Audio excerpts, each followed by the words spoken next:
Oh, this is Mish from Downtime Distractions with first look review of Blockhood.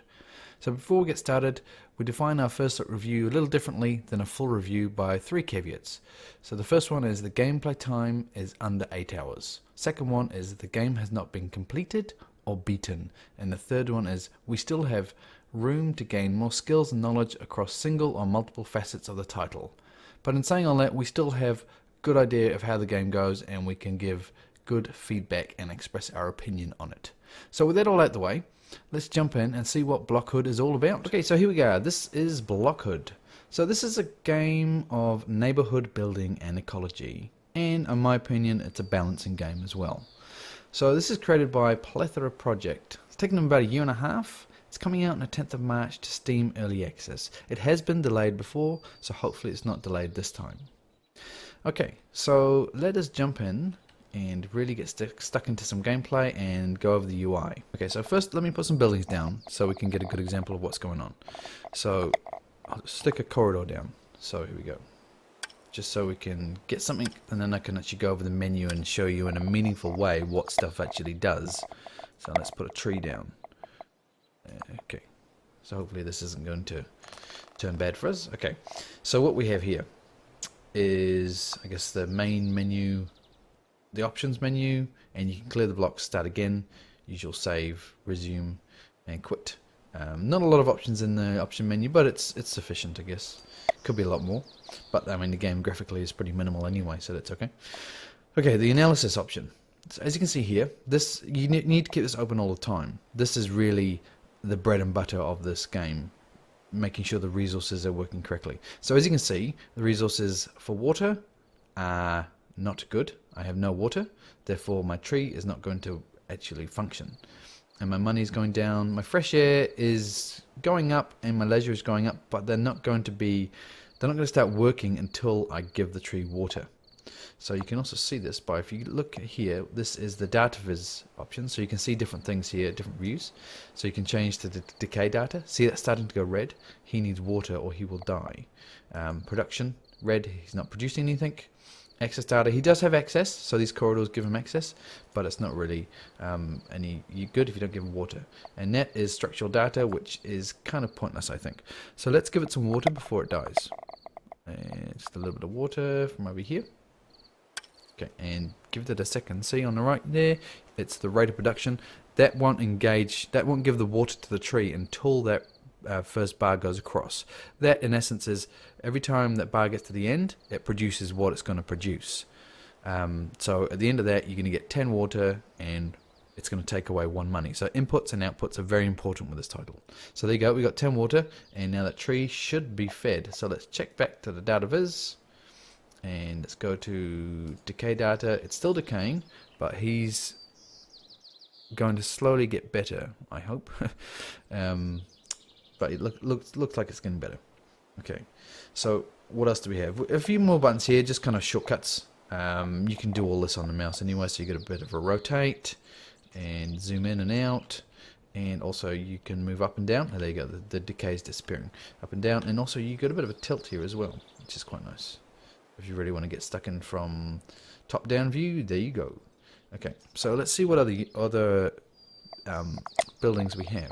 So corridors are very important to this title. Without corridors, you're going to struggle, because every building needs to be connected to either the side of the blocks here or a corridor. Some of them join off each other as well, so the trees you can chain trees, but some of the stuff you can't. It's really a trial and error that you need to go through the units to see what they do there.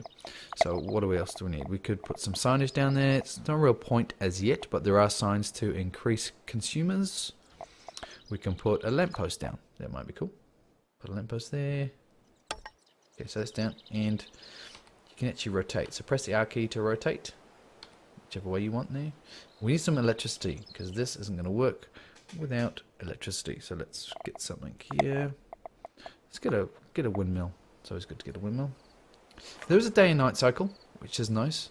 But to be honest, I think you spend more time looking in here, and you don't generally notice it. I'd spend more time looking at this one here to be sure that everything's actually working. When you start getting multiple layers, it gets complicated, and you really need that confirmation of things are actually alive and working. So there you go.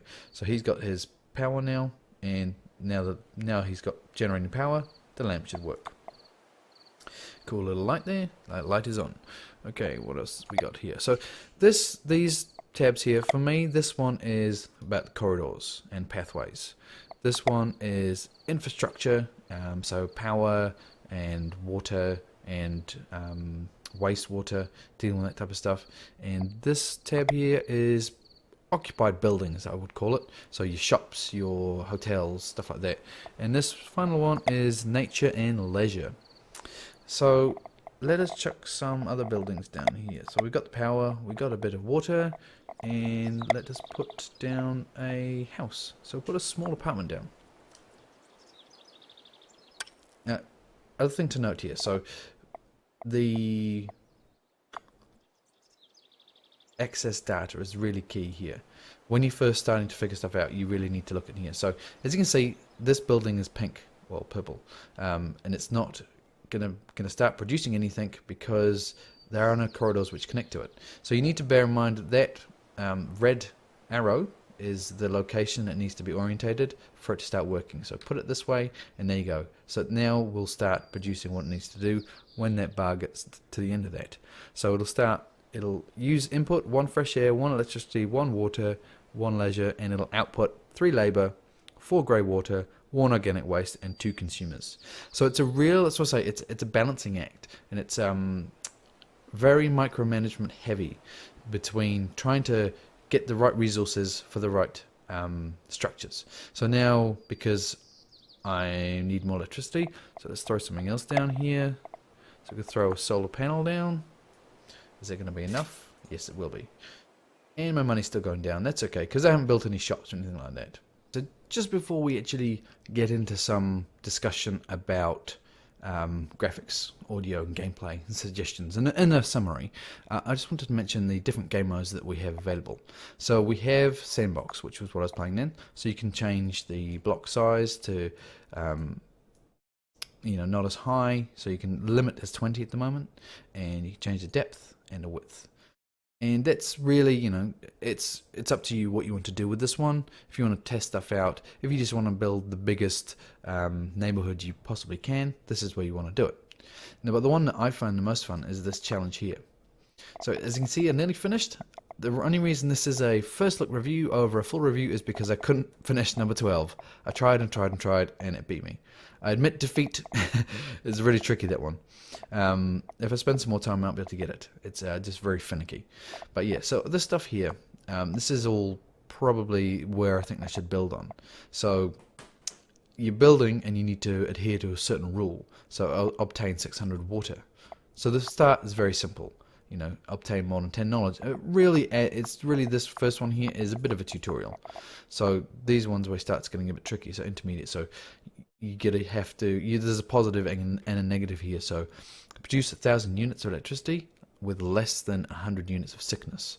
So you're going to have to start watching and then adding other units, other buildings to take that sickness away and stuff like that.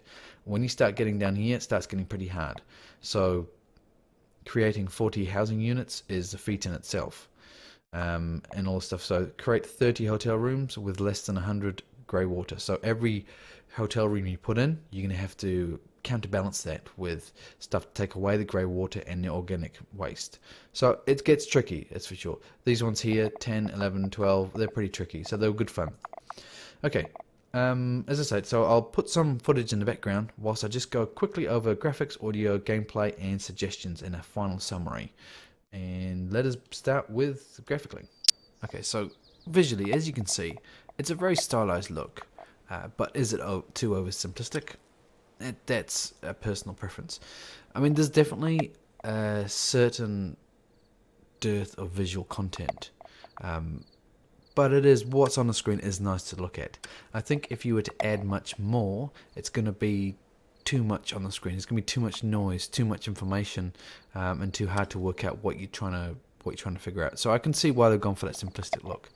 And it's good to see a tower building game like this in 3D over the kind of 2D mobile apps that are around at the moment. So that is positive.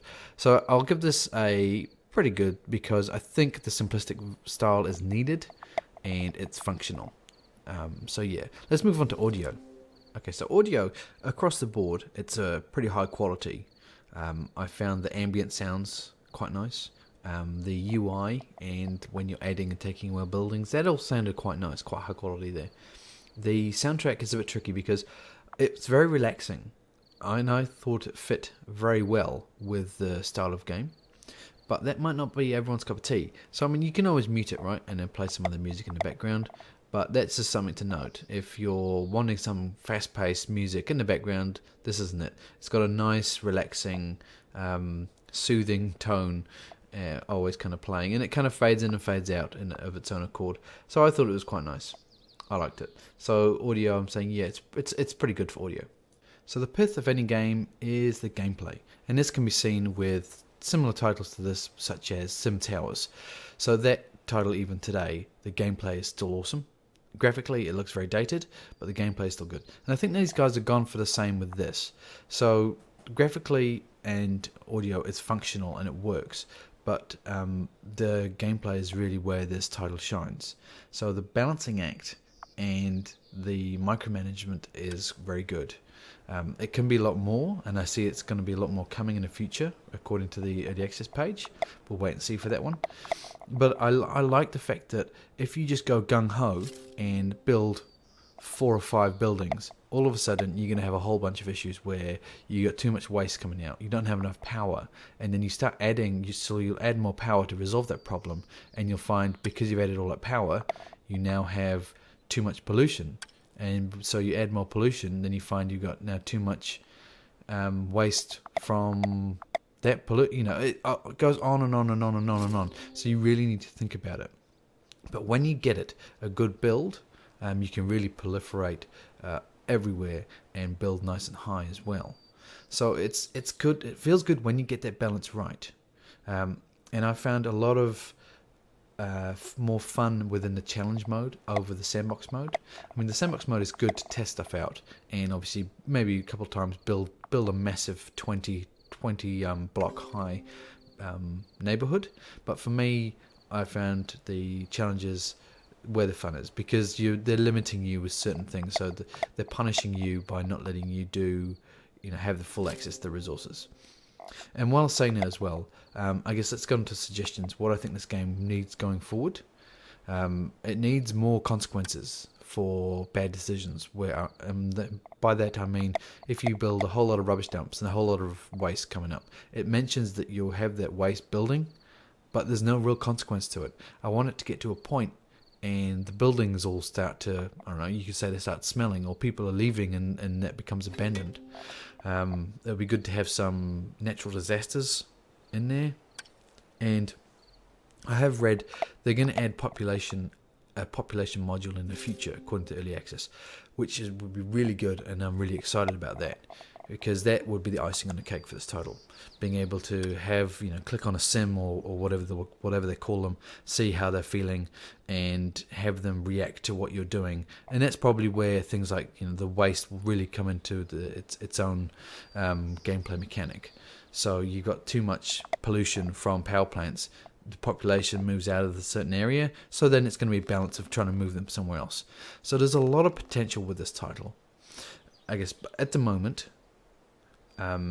is it worth the price? The question is, I don't know the price at this point. So it's really going to be up to you, as all these decisions are, right? I'm just giving you my feedback and my ideas on the title in its current state. So is this title going to be worth $10, $15?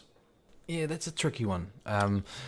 I do enjoy this title, but I'm also hesitant because with early access titles, they promise a lot.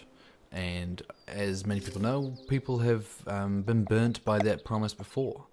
So it's tricky. Things I did enjoy this title. Would I pay $10, $15 for it?